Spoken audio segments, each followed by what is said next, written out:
देखा मोते अधिक संत कर लेखा। संतों में बड़ी श्रद्धा रखनी चाहिए, इसलिए संतों के प्रति श्रद्धा रखो, अश्रद्धा ना रखो। आठवीं भक्ति क्या है, सातवीं समझ में आ गई। सब में किसका देखना, भगवान को, और संतों में भगवान से अधिक श्रद्धा रखना। आठव जथा लाभ संतोषा। आठवीं भक्ति क्या है, जीवन में क्या होना चाहिए, पैसा या संतोष, क्या बताओ। कामयाबी में संतोष है या संतोष ही कामयाबी है?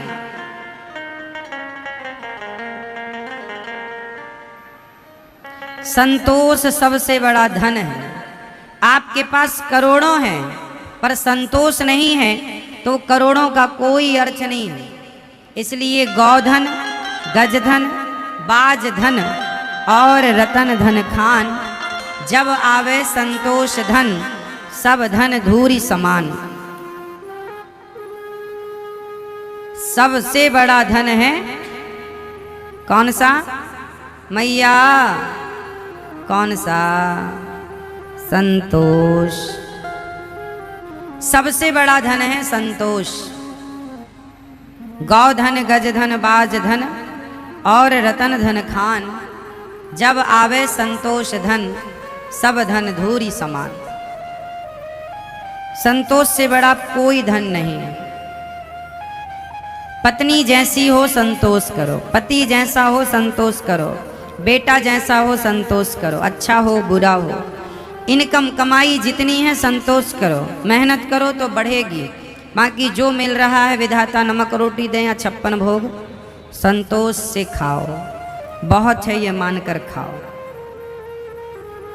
सबसे बड़ा धन कौन सा, संतोष। आपको किस किस को संतोष है, सही बताओ। है आपको नहीं है मैया संतोष? हाय हाय करने वाले ना बड़े परेशान हैं। इतना है, 1 लाख है, 1 लाख और हो जाए, 1 करोड़ है, 1 करोड़ और हो जाए, 50 करोड़ है, 100 करोड़ हो जाए, 100 करोड़ है, 200 करोड़ हो जाए। इच्छाओं का कोई अंत नहीं, करते जाओ करते जाओ। इच्छाएं तो अनंत। अमीर होने का शौक सबको है, लेकिन उस अमीरी में शांति नहीं है। संतोष है अमीरी के साथ तो शांति है, और संतोष नहीं है अमीरी के साथ तो शांति। तो सबसे बड़ा धन है संतोष। अच्छा, संतोष किसके जीवन में था बताओ? इस धरती में सबसे बड़े संतोषी कौन थे? जोर से बताना।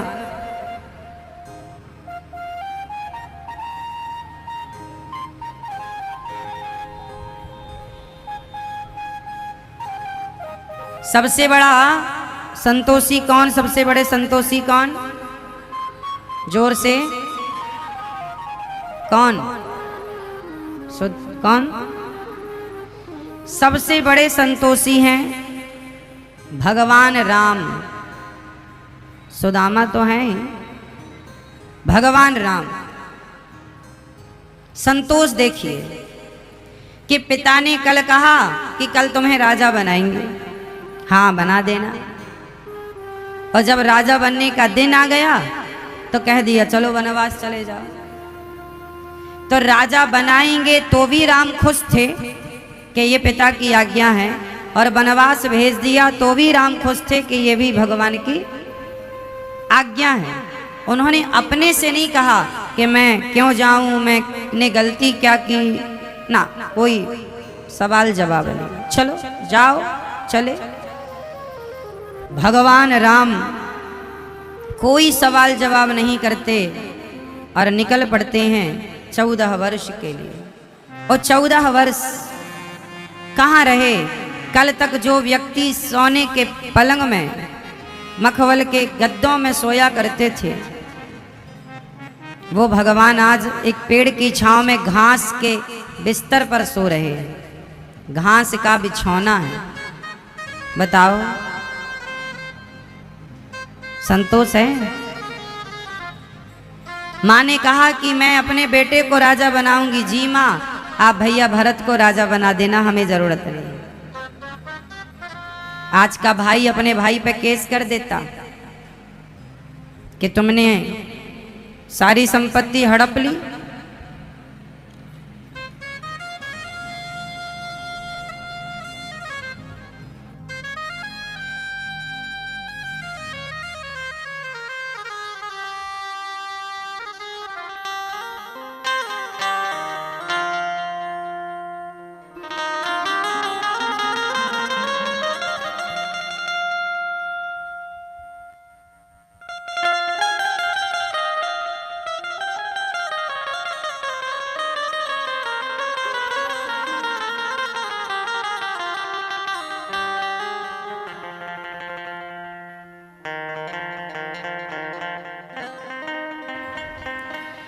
तो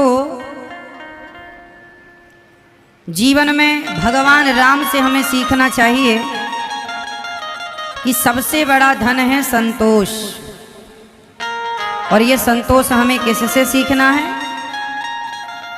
भगवान राम से सीखना है। राम जी जैसा संतोषी व्यक्ति कोई नहीं है, कोई नहीं। घास की कुटिया है जंगल में, ना बिस्तर है, ना बर्तन है, ना कोई सुख सुविधा है। जंगल में थे तो मच्छर भी काट रहे होंगे, जंगल में थे तो सर्दी और गर्मी और बरसात का भी सामना करना पड़ा होगा।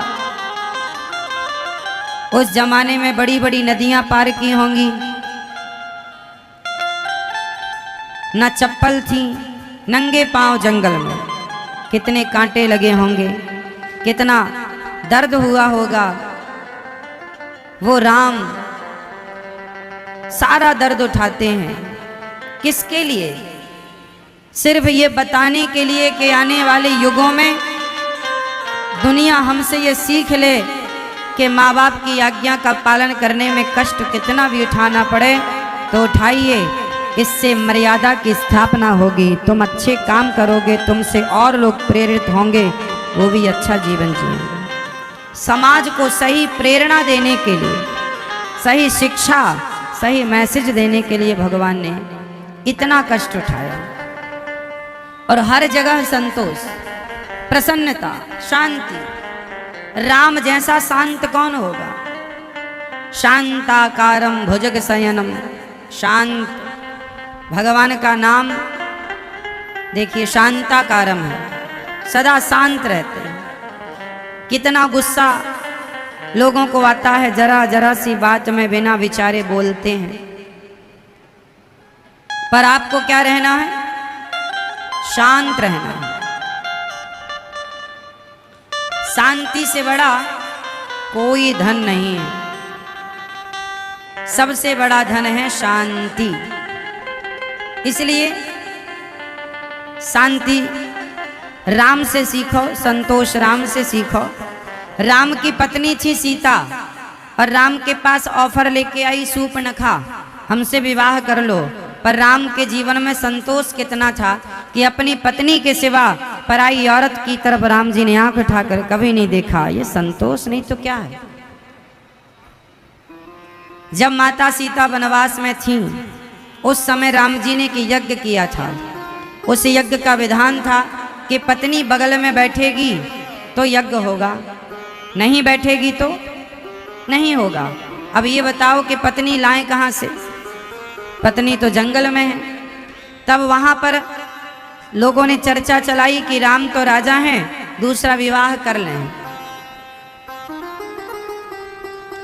उस जमाने में कश्मीर के राजा की एक बेटी थी, उनके साथ राम जी के विवाह की चर्चा भी चली थी। प्रजा में काना फूसी भी होने लगी थी कि अब राम जी का दूसरा विवाह होगा। पर राम जी को जब पता लगा, कहा गया कि आपको विवाह करना पड़ेगा, क्योंकि इस यज्ञ को पूरा करने के लिए पत्नी का होना जरूरी है। राम जी ने कहा मेरा विवाह हो चुका है और मैं एक पत्नी व्रता हूँ और रहूँगा, क्या उपाय है ये बताओ।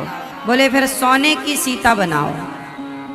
सोने की सीता बनाकर बगल में बिठाया गया और उस यज्ञ को पूरा कराया गया। पर राम का संतोष देखिए कि राम जैसे राजा, अच्छा जा रहा है, राम जैसे राजा चाहते तो 10-20 विवाह भी करते तो कौन रोकने वाला था। उनके पिताजी ने तो विवाह किए ही थे 3। अन्य पत्नियां, अन्य रानियां भी थीं अन्य रामायणों के अनुसार दशरथ जी की। दशरथ जी की 700 पत्नियां अलग थीं। कहीं पर 700 का उल्लेख है, कहीं पर 250 का है। 3 प्रधान थीं, कौशल्या मैया, सुमित्रा मैया और कैकेयी, 3 प्रधान थीं। अन्य रानियां भी थीं। तो दशरथ जी की तो इतनी थी, तो क्या भगवान राम नहीं कर सकते थे? दूसरा कर सकते थे, नहीं किया। क्यों नहीं किया? क्योंकि उनके पास क्या था? क्या था? जोर से क्या था? संतोष। गौधन, गजधन, बाजधन और रतन धन खान, जब आवे संतोष धन सब धन धूरी समान। गौधन मतलब सबसे बड़ा धन कौन सा है बताओ? सबसे बड़ा धन गौधन, गाय। पहले के लोग ये देखा करते थे किसके घर में कितनी गाय हैं। जिसके घर में जितनी अधिक गाय हुआ करती थी वो उतना बड़ा आदमी माना जा रही, उनके पास बहुत गौधन है, मतलब बहुत बड़े आदमी हैं। पहले के लोग गौधन से बड़े आदमी होते थे। आजकल बड़ी बड़ी गाड़ियों से लोग बड़े आदमी होते हैं, बड़े बड़े बंगले से बड़े आदमी होते हैं। पहले गाय जिनके पास जितनी ज्यादा होती थी वो उतना बड़ा। नंद बाबा के पास कितनी गाय थी? नंद बाबा के पास 9 लाख गाय थी। पहले गाय धन था, गौधन। गज धन, गज मतलब क्या होता है? हाथी। पहले हाथी होते थे राजाओं के पास।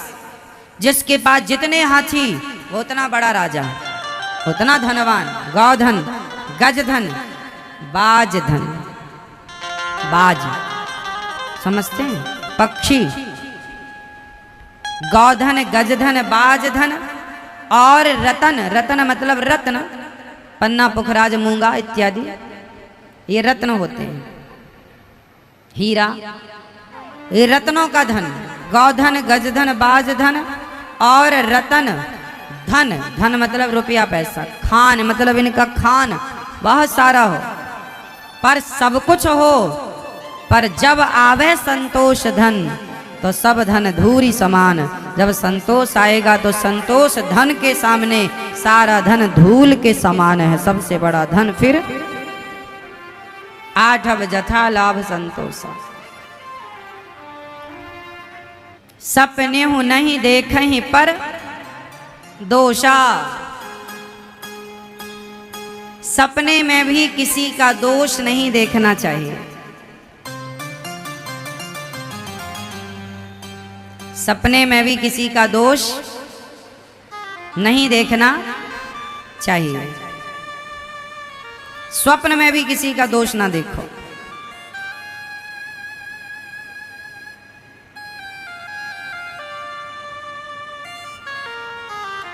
सपने हो नहीं देखे पर दोषा। हम बहुत बुरे हैं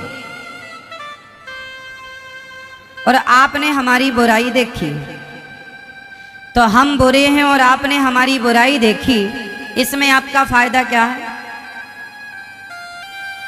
बताओ? आप बहुत बुरे हैं और हमने आपकी बुराई देखी, तो हमें फायदा क्या? हाँ, हमने आपकी बुराई देखी तो हम आपको बता दें कि भैया ये बुरा काम मत करो, सही काम करो, बस। अब हम जमाने को डिंडोरा पीटें कि फलाना आदमी बुरा है, इसमें हमारा क्या लाभ है? बुरे आप हैं और आपकी बुराई का प्रचार हम करें। आप लोग क्या करते हैं? यही करते हैं, फलाने की बहू बहुत बुरी है। तो फलाने की बहू बुरी है ना, तुम्हारी तो अच्छी है, तुम क्यों किसी से कह रहे हो? फलाने की सास बहुत बुरी है, तुम्हारी तो अच्छी है ना, तो तुम क्यों किसी की सास का बुरा का प्रचार, तुम बुरे के प्रचार प्रसारक हो क्या? अच्छा ये बताओ, इस संसार में ऐसा कौन है जो बुरा ना हो? नाम बताओ उसका जो बुरा ना हो। मैया, कौन है वो जो बुरा नहीं है?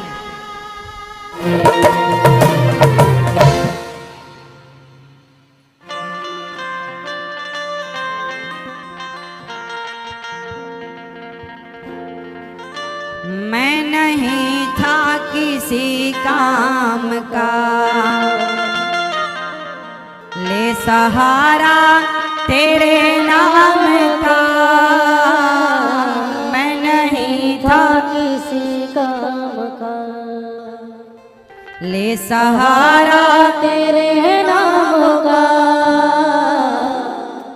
जब से तेरा गुलाम हो गया, तब से मेरा भी नाम हो गया। वरना औकात क्या थी मेरी, सबसे बढ़िया है सबसे खरी। मेरे कान्हा तेरी नौकेरी, सबसे बढ़िया है सबसे खरी। मेरे रघुवर तेरी नौकेरी, सबसे बढ़िया है सबसे खरी। तो भगवान की नौकरी सबसे अच्छी है, भगवान की नौकरी सबसे अच्छी है।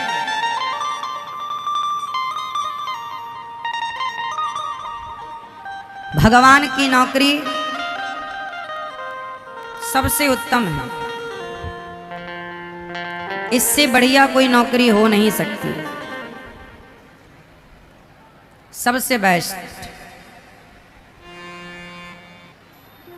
अब भगवान जाने कि उन्होंने हमें कितना स्वीकार किया है। भगवान कहते हैं तुम हमारे हो जाओ, तुम हमारे हो जाओ, समर्पण कर दो, हम समर्पण कर देंगे। भगवान के चरणों में भक्त समर्पित हो जाए, मैं आपका हो गया। समर्पण नहीं हो पाने से आप लोग बड़े तकलीफ में रहते हैं, समर्पण हो जाने से कष्ट समाप्त हो जाए। अच्छा एक बात बताओ, जब आप ट्रेन में बैठते हैं कहीं जाने के लिए, तो जब तक ट्रेन नहीं आती, जब तक ट्रेन में नहीं बैठ जाते, तब तक आपको ना शांति नहीं मिलती। और जैसे ही आप बैठ जाते हैं तो आप फिर निश्चिंत हो जाते हैं। ट्रेन में बैठ जाना आपका काम है, मंजिल तक पहुंचाना स्वयं ट्रेन का काम है। भगवान के चरण भी वो ट्रेन है कि जिनके चरणों में जाके केवल आप बैठ जाओ। जब तक नहीं बैठोगे तब तक शांति नहीं मिलेगी, और बैठ जाओगे तो भगवान जहाँ चाहें वो अपने से आपको पहुँचाएंगे। उन्हें पता है कि मेरे भक्तों को कहाँ जाने की जरूरत है, हमें नहीं पता।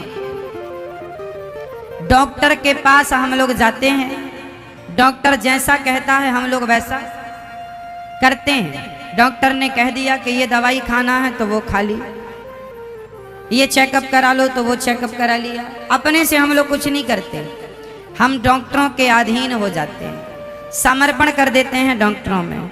डॉक्टर ने कहा लाख रुपए चाहिए तो लाख दिया, 10 लाख चाहिए 10 लाख दिया, कोई सवाल जवाब नहीं। समर्पण है। जब डॉक्टरों के चरणों में आप समर्पण कर देते हैं तो भगवान के चरणों में समर्पण क्यों नहीं हो पाता? प्रभु अब जैसा आप कहेंगे हम वैसा, जैसे रखें राम जी रहना चाहिए, और सीताराम सीताराम कहना चाहिए। समर्पण बड़ी चीज है। कोई समर्पित होकर देखे तो सही समर्पण होने में हमारे समर्पण होने में कमी है, भगवान के द्वारा कृपा करने में कमी नहीं है। तो नवम सरल सब सन छलहीना मम भरोसे हिया। भगवान के भरोसे रहो, जीवन में किसी का भरोसा ना हो। किसका भरोसा? मोहे तो भरोसो इन चरणन केरो, मोहे तो भरोसो इन चरणन केरो, अर्थात भगवान के ही चरणों का हमें भरोसा है और हमें किसी पर किसी का कोई भरोसा नहीं।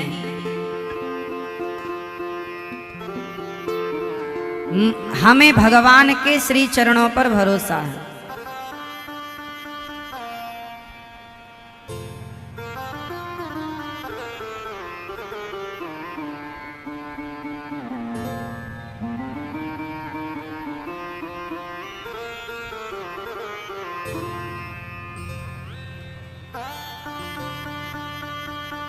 मम भरोसा ही हरस न। आखिरी बात है कि ना हरस न दीना।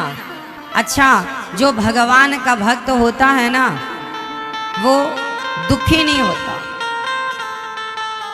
संसार मिल जाए इसकी खुशी नहीं है और संसार चला जाए इसका गम नहीं है। संसार मिल जाए तो खुश हो जाए, चला जाए तो दुख हो जाए। ये संसार के व्यक्ति के आचरण हैं। जो भगवान के आश्रित है वो कुछ मिल जाने पर प्रसन्न नहीं होता और कुछ चले जाने पर वो दुखी नहीं होता। हर समय समभाव में रहे।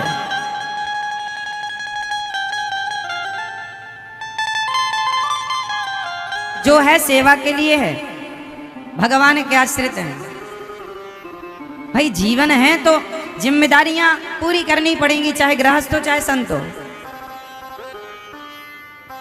अब संत हमारे देश में मुख्यमंत्री पूज्य योगी जी हैं, संत हैं, साधु हैं। अब उन्हें राज्य की जिम्मेदारी दी गई है तो वो राज्य संभालेंगे, चलाएंगे, लेकिन वो आसक्त नहीं है। और लोग तो रोने लग जाते कि हमारा ये चला गया, वो चला गया, लेकिन वो हर स्थिति में प्रसन्न है और सेवा निष्कपट भाव से कर रहे हैं। कोई स्वार्थ नहीं, ना कोई बीवी, ना कोई बच्चा, ना कोई परिवार। किसके लिए जोड़ना? गृहस्थ आदमी के पास जोड़ने की संभावना है, संत का जोड़ेगा? किसके लिए जोड़ेगा? इसलिए संत काम करते हैं, लेकिन वो वैसे ही रहते हैं समाज में जैसे कमल का पुष्प कीचड़ में रह करके बिल्कुल पानी से परे रहता है। संसार में रह करके संसार के हर बंधन, हर उलझन से संत अपने आप को अलग रखता है। हाँ, अब वो सेठ तो लगा रोने, हमारी तो तुम्हारे चक्कर में ट्रेन छूट गई। संत बोले और ले लो प्रश्न का उत्तर। बड़े होशियार बन रहे थे। संत जी बोले अब रो मत, पीछे ट्रेन आ रही है, उसके जर्नल डिब्बे में दोनों जन चलेंगे। हम तो एसी में भी रह लेते हैं, जर्नल में भी हो तुम। अब वो जर्नल में बैठा तो लगा रोने, हमें यहाँ तो बड़ा गर्मी लग रही है। संत बोले हम भी तो गर्मी लग रही है हमें भी, लेकिन तुम आसक्त, तुम उसके आदी हो गए हो एसी के। हम लोग सब में रह लेते हैं, जंगल की कंदराओं में भी रह लेंगे, हिमालय में भी रह लेंगे, और तुम्हारे साथ भी हम सब जगह रह सकते हैं। हम नहीं रोए तुम्हारी तरह, क्योंकि हमारे पास वस्तु है पर वस्तु के प्रति अटैचमेंट नहीं है। आप लोग गलती क्या करते हैं? अटैचमेंट इतना अधिक हो जाता है कि आप रोते हैं उसके लिए, जबकि उस वस्तु का कोई मूल्य नहीं है। वो आज है कल रहेगी, इसका की कोई गारंटी नहीं। संसार में जो व्यक्ति, एक बात बताओ, भगवान श्री कृष्ण का कितना बड़ा वंश था? जोर से 56 करोड़ यदुवंशी थे। भगवान के बेटे कितने थे? 16,108 पत्नियां थीं और हर रानी से 10-10 बेटे हुए, तो 16,108 गुणित 10, कर लीजिए। फिर उनके बच्चे हुए होंगे 5 5 6 6 तो हुए होंगे। टोटल 56 करोड़ यदुवंशी थे। फिर उनके बच्चे हुए, कितने हो गए टोटल? 56 करोड़। अब आप सुनिए कि भगवान कृष्ण के सामने वो 56 करोड़ यदुवंशी आपस में लड़कर मर गए। भगवान की आंखों के सामने मर गए और भगवान मुस्कुरा रहे हैं। क्या मतलब निकला इसका? भगवान की भी पत्नी है तुम्हारी तरह, भगवान के भी बच्चे हैं तुम्हारी तरह, भगवान भी गृहस्थी में रहते हैं हमारी तुम्हारी तरह, भगवान सारे काम करते हैं हमारी तुम्हारी तरह, पर करते हुए भी वो नहीं करते। समझ में आई? आसक्त नहीं है, अटैच नहीं है उन चीजों से। और आप लोग क्या है? पत्नी है। अब भगवान कितना बड़ा परिवार आपस में सारे चले गए, भगवान रोए नहीं कि मेरा बेटा चला गया, मेरी पत्नी कहाँ गई, मेरा पोता ना, कोई आसक्ति नहीं, निर्मोही है भगवान, कोई मोह नहीं है तो जिम्मेदारी है, नहीं है तो राम जी की इच्छा। जीवन में इस सिद्धांत से कोई रहे तो वो गृहस्थ में रह करके वो भगवत प्राप्त संत ही कहलाएगा। हर स्थिति में प्रसन्न रहो। जाहि विधि राखे राम, जिंदगी की डोर सौंप हाथ दीना नाच के, महलों में रखे चाहे झोपड़ी में वास दे।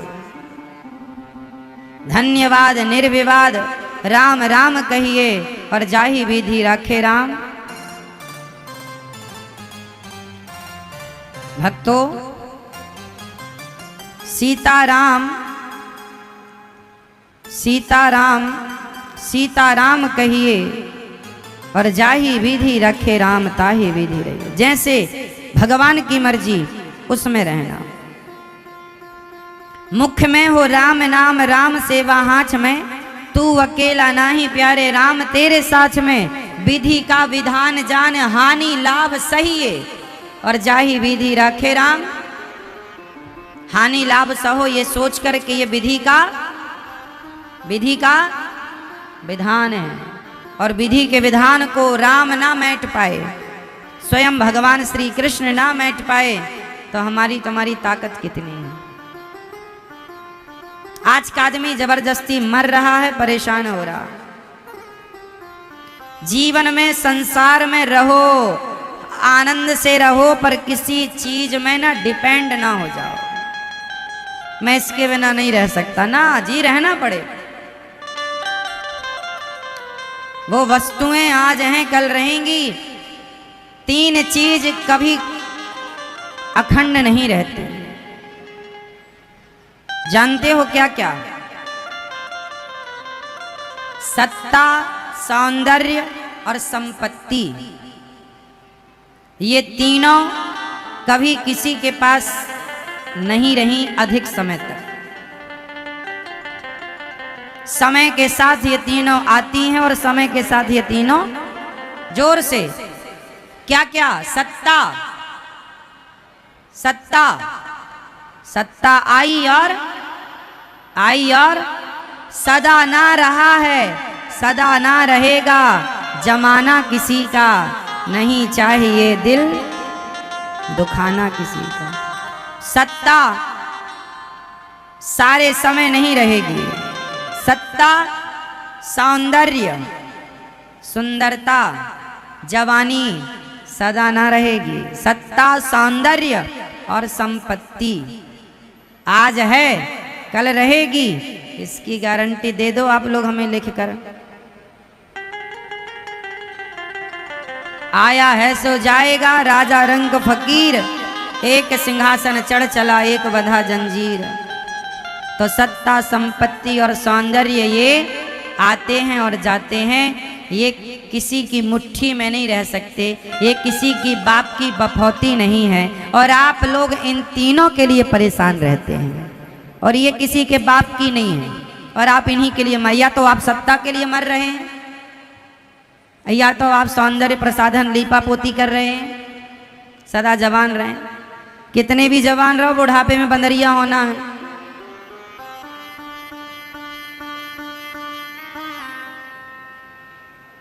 और संपत्ति कितने भी रख लो बचा के, कितने भी बचा के रखो। लोग कहते हैं पैसा टिकता नहीं, तुम्हारे बाप भी यही कह कह के मर गए, टिकता नहीं। उनके बाप भी कहे पगले हो तुम, अरे पैसा टिकते ही नहीं है, वो टिकने के लिए आते ही नहीं है। तुम गलत, प्रश्न ही गलत है तुम्हारा, सवाल ही गलत। पैसा टिकता नहीं। तुम्हारे बाप के पास कितना टिका, तुम्हारे बाप के पास कितना टिका, तुम्हारे पास टिकेगा। जो टिक जाए वो पैसे ही का, जो टिक जाए वो लक्ष्मी कैसी। लक्ष्मी तो चंचल है, लक्ष्मी टिकाओ मत, आए तो जाने दो, आए तो जाने दो। उसे सेवा में, समाज के अच्छे काम में लगाओ, आती रहेगी जा। यदि आपने रोक के रखा तो रोक के रखने से ना बिगड़ जाता है काम। रोकिए मत, क्या मत करिए, रोकिए मत।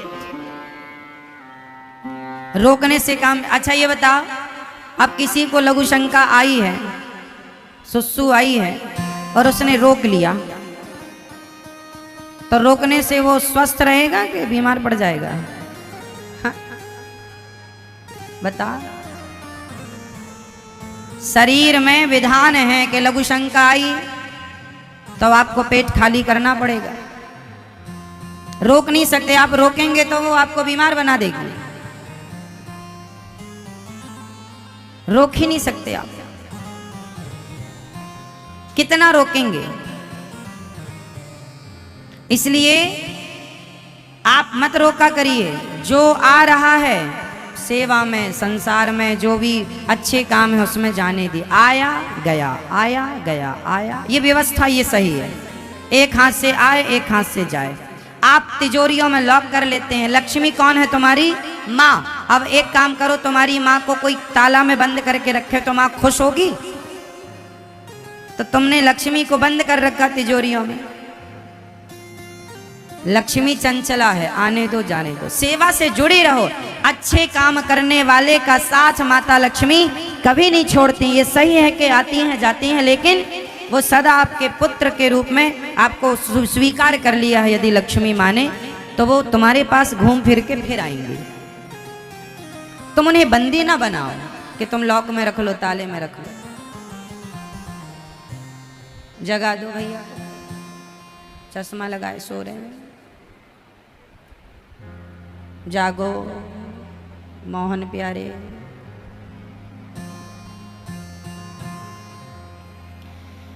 संपत्ति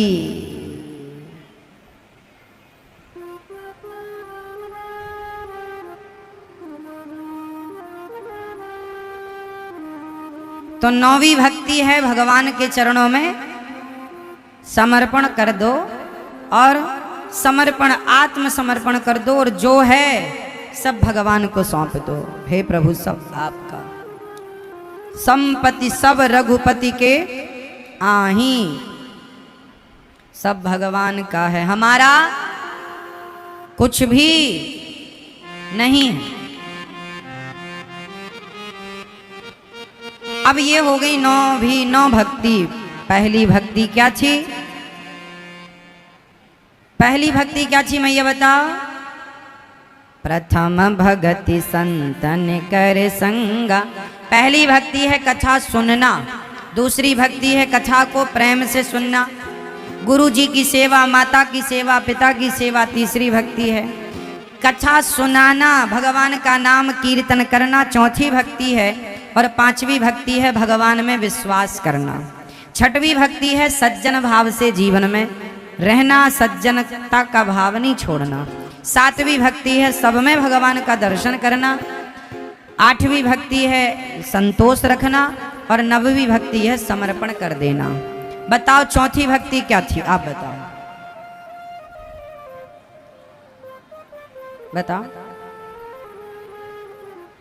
हाँ, सेवा तीसरी भक्ति थी।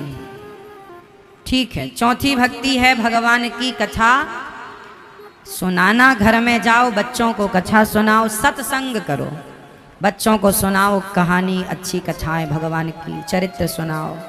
इसी बहाने बच्चों को संस्कार भी मिल जाएंगे और आपके मुंह से भगवान की कथा, नाम कीर्तन काम करते रहो। सीताराम सीताराम, श्रीमन नारायण श्रीमन नारायण जापिए, नाम जपना भगवान का, कथा कहना भगवान की, लीलाओं का गुणगान करना चौथी भक्ति है। मैया बहन बताओ दूसरी भक्ति क्या थी? आप तो कल भी थी, बताओ परसों भी थी आप, जल्दी से बताओ पहली दूसरी भक्ति क्या है?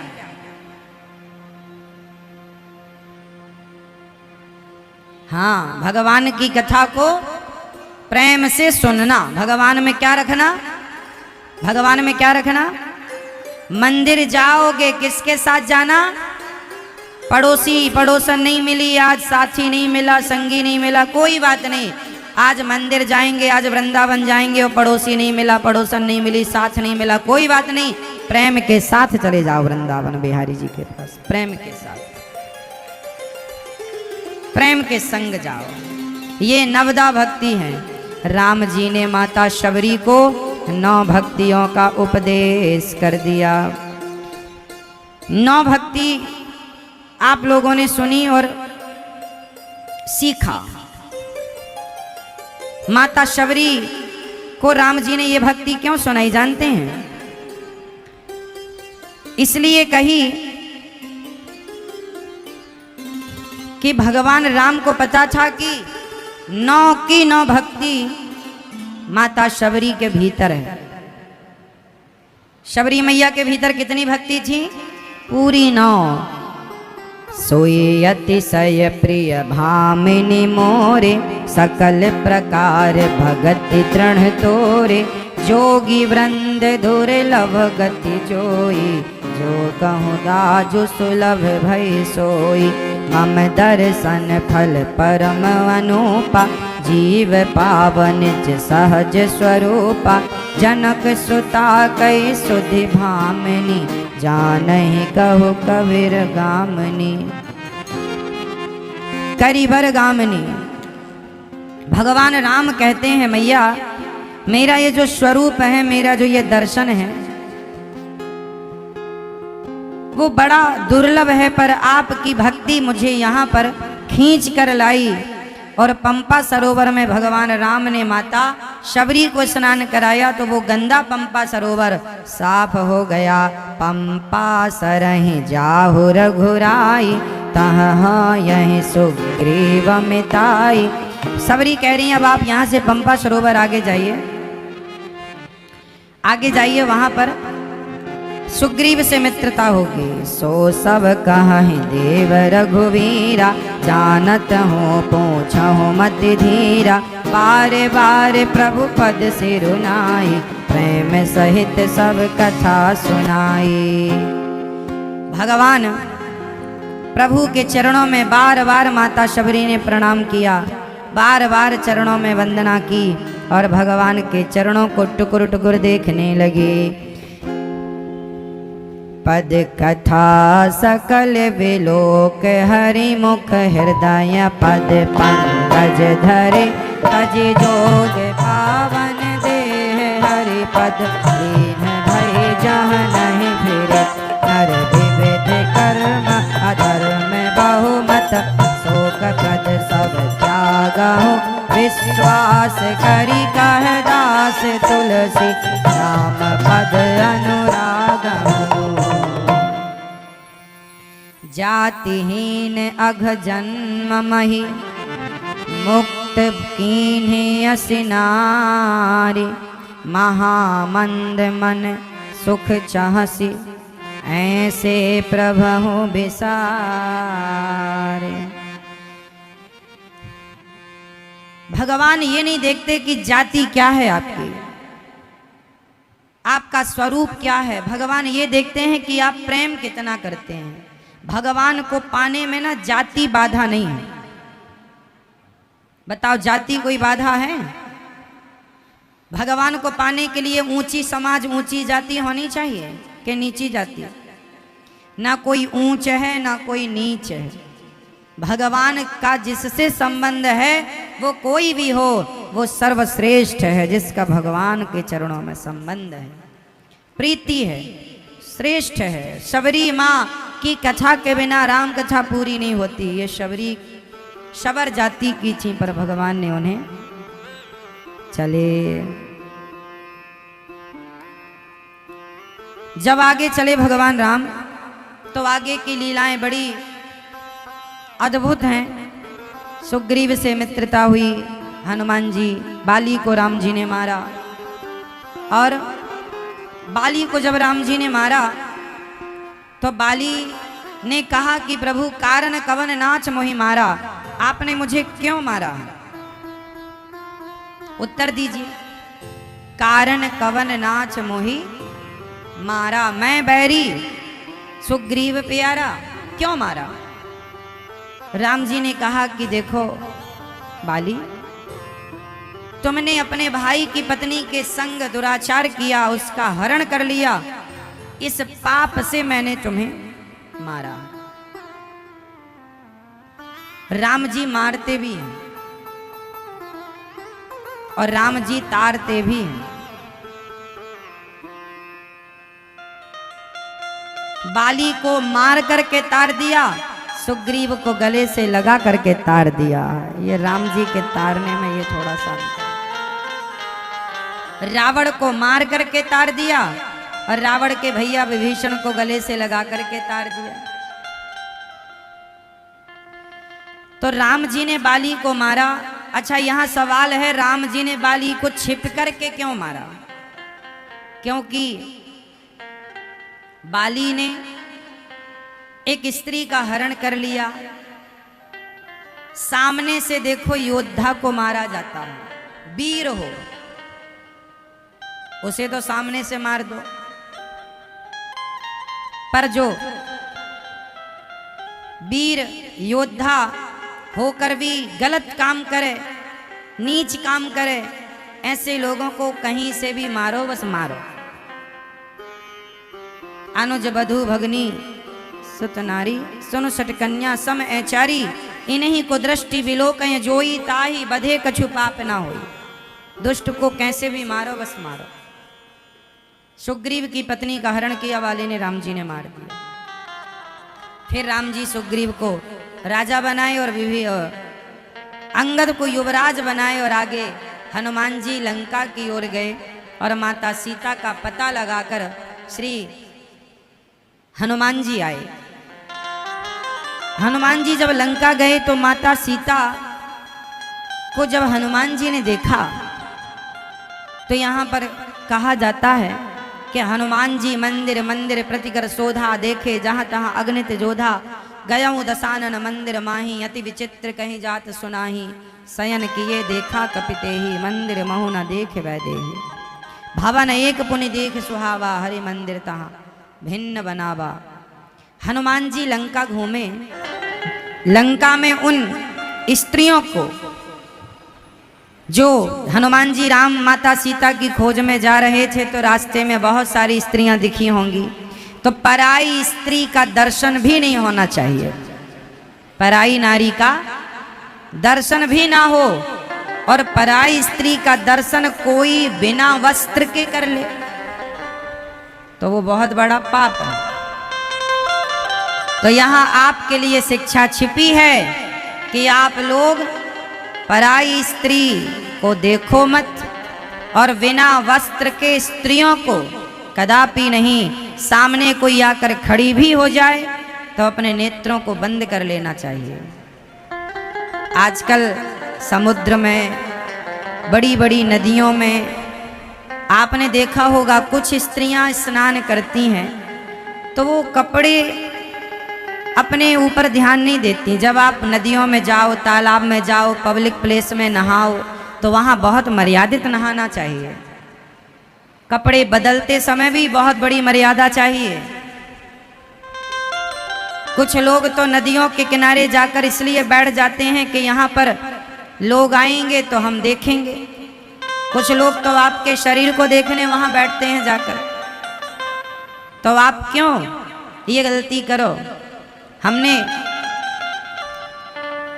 कभी कभी नदियों का स्नान करने, दर्शन पूजन करने हम भी जाते हैं, वहाँ भी हम देखते हैं कुछ मतलब जरा से लोग, कुछ ऐसे भी होते हैं जो बड़ी लापरवाही से कपड़े बदलते हैं। शरीर के अंगों का ध्यान नहीं है कि सामने वाला देख रहा है, आप किस प्रकार से लापरवाही कर रहे हैं। क्योंकि पराई स्त्री का दर्शन भी, उसके अंग का दर्शन भी यदि किसी पुरुष को हो जाए, धोखे से भी हो जाए तो अपराध है। पराई स्त्री का बिना वस्त्र के दर्शन हो जाना बहुत बड़ा अपराध है। और स्त्रियों के लिए भी पर पुरुष का बिना वस्त्र के दर्शन हो जाना भी बहुत बड़ा जघन्य अपराध है। इसलिए हर चीज़ों से आपको अपनी आँखों को, अपने कानों को बुरी बातों से, बुरे दर्शन से, बुरे दृश्य से अपनी आँखों को और अपने कानों को बचा के रखना। नहीं बचाएंगे तो बिगड़ेगा किसी का नहीं, आपका बिगड़ेगा। क्योंकि वो जो चीज़ देखे हो ना, वो दिमाग में बार बार गूंजेगी और आपका मन वहीं वहीं जाएगा। इसलिए जो आप देखते हैं, जो आप सुनते हैं, उसका आपके मन पर, आपके चित्त पर बहुत गहरा प्रभाव पड़ता है।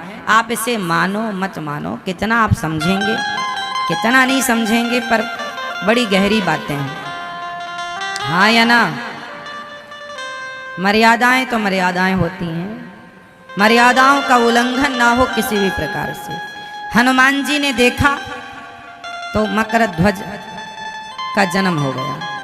ये मैसेज है हमारे और आपके लिए कि हनुमान जी तो सर्व सामर्थ्य हैं, उनमें तो कोई दोष नहीं है, वो तो संत हैं, भक्त हैं। लेकिन फिर भी लंका से लौटते समय ही मकर ध्वज का जन्म क्यों हुआ? समझ रहे हैं? इसलिए वो तो हमारे लिए मैसेज दे रहे हैं कि बेटा, जीवन में गलत चित्र तुम ना देखना, गलत बातें तुम ना करना, बच्चों को गलत बातों से, गलत चित्रों से बचाना। इसलिए हम लोग कहते हैं कि अपनी बेटियों को कपड़े पहना के रखो। हमारे देश में कपड़े पहनने की परंपरा आजकल तो कुछ बेटियां, बहन बेटियां, कुछ फैशन के नाम पर लोग कपड़े उतार उतार के लोग घूम रहे हैं। ये बहुत गलत है। ये स्त्रियों के लिए गलत। जैसे लड़कियां कहती हैं कि हम कैसे भी कपड़े पहने, तुम्हें क्या? ठीक है, ये बात आपकी सही है कि तुम्हें क्या, पर अपराध तो देखने वाले को लगा ना। अपराध तो देखने वाले पुरुष को लगेगा। तुम तो अपना भले बिना कपड़े के घूमो, तुम्हें नहीं लगेगा, वो तो तुम्हारे संस्कार हैं कि तुम पहन के घूमो या नंगे नाचो। लेकिन अपराध तो सामने वाले को लगेगा। हम रास्ते से जा रहे हैं, कोई संत रास्ते से जा रहे हैं और उनके सामने कोई निर्वस्त्र स्त्री आ जाए, तो संत की नजर धोखे से भी पड़ जाए तो संत को अपराध लग जाएगा। भाई, हम तो जा रहे थे रास्ते से, आप आ गए, हमारी नजर धोखे से पड़ गई, तो आपका तो कुछ नहीं बिगड़ना, क्योंकि आपका तो ऑलरेडी सब बिगड़ गया, इसलिए तो घूम रहे हो ऐसे। पर अब बिगड़ेगा तो हमारा।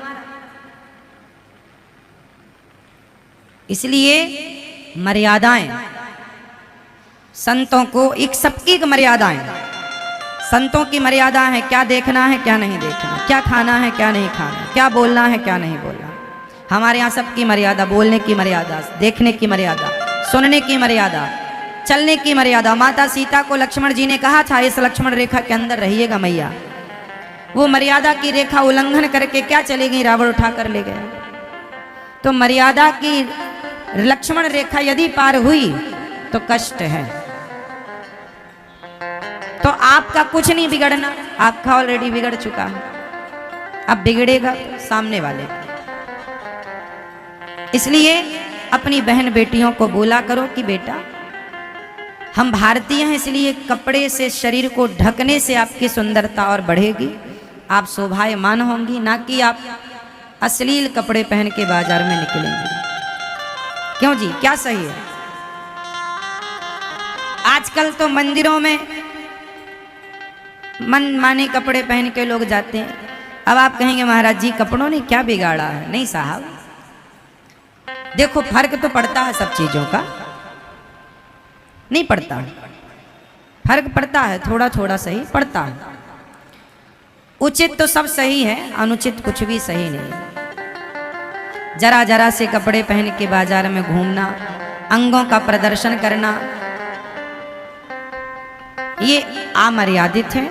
आप मानो ना मानो, आप बिल्कुल ना मानो हमारी बात, हमें पता है कि आप में से कुछ लोग हमारी बात से असहमत होंगे, तो हमें से कोई फर्क नहीं पड़ता। आपको अच्छी लगे तो मानिएगा, नहीं लगे तो हम कोई जबरदस्ती नहीं कहेंगे आपसे कि नहीं जी हमारी बात मानो। पर हमारा जो कहना है वो ये है कि मर्यादाएं बहुत जरूरी हैं। हमारे राम का नाम ही मर्यादा पुरुषोत्तम है। उनके तो पग पग में क्या है, क्या है? मर्यादा। ऐसे श्री हनुमान जी महाराज सीता मां का पता लेकर आए और राम जी के चरणों में बैठकर कहने लगे कि प्रभु चलिए, आपका इंतजार माता सीता कर रही हैं। राम जी ने कहा ये बताओ सीता जिंदा है कि मर चुकी हैं? हनुमान जी ने कहा प्रभु ऐसा क्यों? कह रहे हैं वो जीवित है। नाम पाहरू दिवस निसी ध्यान तुम्हारे कपाट, लोचन निज पद जंत्रित जाय प्राण के ही बाट। आपके चरणों का ध्यान करने में उनके दरवाजे बंद हैं नेत्रों के, वो कहाँ से प्राण निकले? चलिए, राम जी गए हैं और लंका पहुंचकर विभीषण जी शरण में आए। राम जी ने रावण को मारा। रावण का एक भाई था जो सोता रहता था, क्या नाम था? क्या नाम था? कुंभकर्ण। कुंभकर्ण। कुंभकर्ण को किसने जगाया था? किसने जगाया?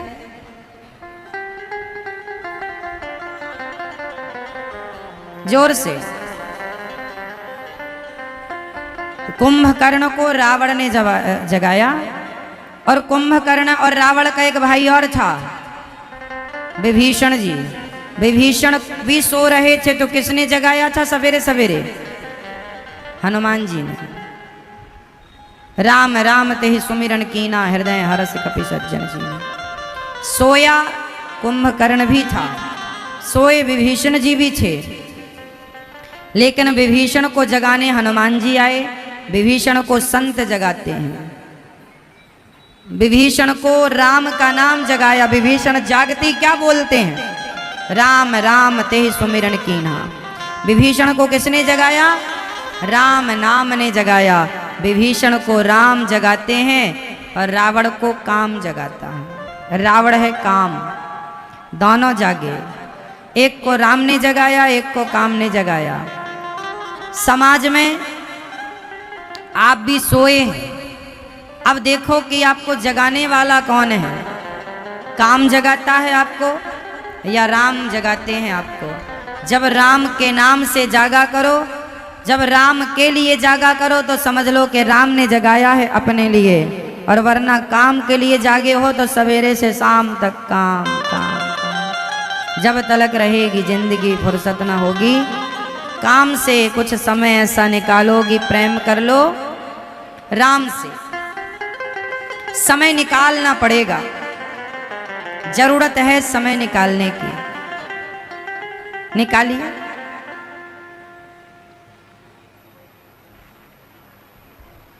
समय निकालने की बहुत जरूरत है। लोग कहते हैं हमारे पास समय नहीं है। क्यों नहीं है जी? निकालना चाहिए। अब श्री हनुमान जी के कहने से राम जी गए हैं और सेतु का निर्माण हुआ है। रावण मारा गया, कुंभकर्ण मारा गया विभीषण जी शरण में। रावण इत्यादि जब मरे तो राम जी ने सीता मैया को स्वीकार किया। राम जी राजा हुए और मैया सीता रानी हुई। और राम जी जब गए वापस तो अपने भैया भरत जी से मिले। राम के भाई भरत, भरत जी 14 साल तक नंदीग्राम में राम का केवल इंतजार करते रहे। क्या करते रहे? मैया, ओ मेरी माँ, क्या करते रहे? जोर से इंतजार करते रहे। भगवान का इंतजार करना पड़ेगा। भरत जी इंतजार कर रहे हैं श्री राम का, और इंतजार करते करते करते आखिरी दिन 14 साल पूरा हुआ। आज आखिरी दिन था। चिता तैयार कर रहे थे भरत जी कि अब राम नहीं आए तो मैं मर जाऊंगा, मैं मर जाऊंगा।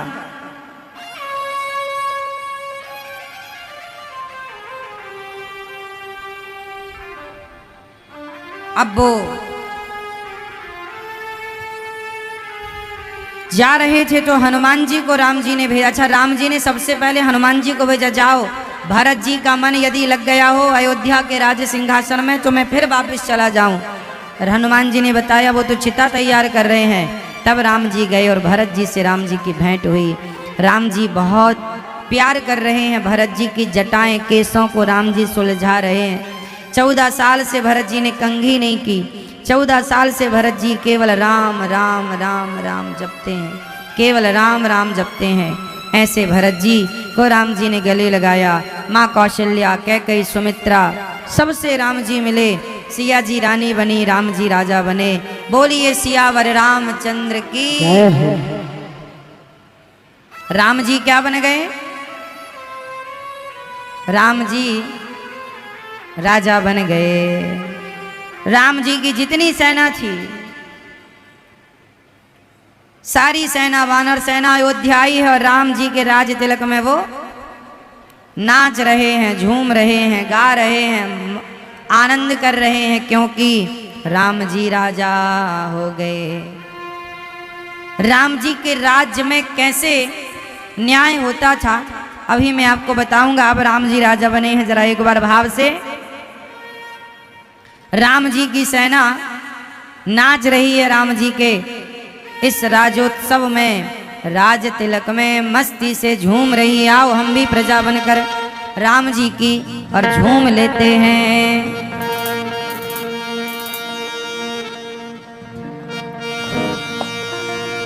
हर हर महादेव, हर हर महादेव, हर हर महादेव, हर हर महादेव। जय भवानी, जय भवानी, जय भवानी, जय भवानी।